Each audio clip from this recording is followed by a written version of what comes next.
ये जो निष्पक्ष वाले लोग होते हैं ना, कि हम निष्पक्ष हैं, हमने किसी का पक्ष नहीं लेते भाई, हम तो, हमें तो सभी पसंद करते हैं, हमें सभी चाहते हैं, इस टाइप के लोग सबसे खराब होते हैं मेरी नजर में, कम से कम।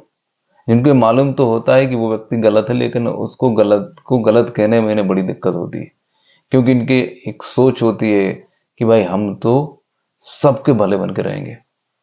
और मैं यहां तक मानूं कि ऐसी व्यक्तियों की वजह से आज ये समाज जो है ना, वो हमारा गर्त में पड़ा हुआ है।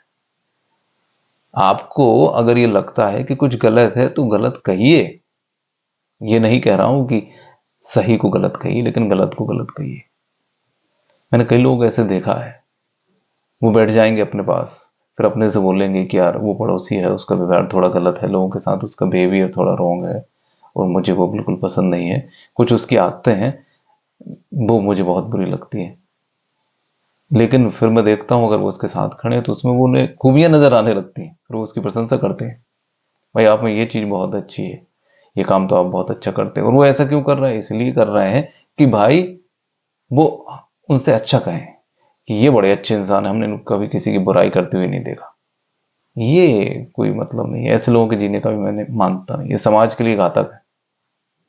इसलिए ऐसे लोगों की जरूरत समाज में है, जो पक्ष लेते हो, जो सत्य का साथ देते हो। महाभारत क्यों हुआ है? महाभारत होने का सबसे बड़ा कारण यही है कि वहां पितामह भीष्म हैं, बहुत अच्छे हैं, गुरु द्रोण हैं, बहुत अच्छे हैं, कृपाचार्य हैं, बहुत अच्छे हैं।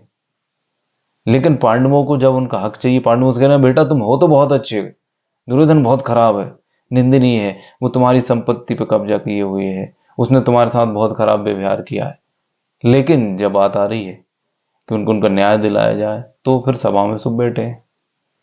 द्रौपदी चीख रही है कि वस्त्रण हो रहा है, मुझे बचा लो, कुछ नहीं कर पा रहे हैं, मूक बैठे हुए हैं। तो पक्ष तो लेना पड़ेगा। श्री कृष्ण आए और उन्होंने रक्षा की। तो परमात्मा भी ये संदेश देते हैं कि आपको, वो कहते हैं कि धर्म के साथ जो है मैं उसके साथ हूं। पांडव क्यों जीते? पांडवों और कौरवों की लड़ाई में कौरव बहुत ज्यादा हावी थे उन लोगों पे, बड़े बड़े योद्धा उनके पास थे, लेकिन जीतने का एकमात्र कारण यही है कि वो धर्म के साथ थे। धर्मो रक्षति रक्षता। तो भगवान ने भी मैसेज दिया, यह निष्पक्ष कोई नहीं रह सकता, एक पक्ष तो लेना होगा, या तो आप अच्छे के साथ हो या आप बुरे के साथ हो, दोनों के साथ आप नहीं रह सकते। और ऐसे लोग अगर ऐसा करेंगे तो वो सबके सब महाभारत में मारे गए। तो सीधा सा मैसेज यही है कि पक्ष लेना शुरू कीजिए। कुछ सही हो रहा है तो उसके साथ खड़े हो जाइए, और गलत हो रहा है तो उसके आगे खड़े हो जाइए कि नहीं होगा। इससे समाज में बहुत बड़ा सुधार होगा। धन्यवाद।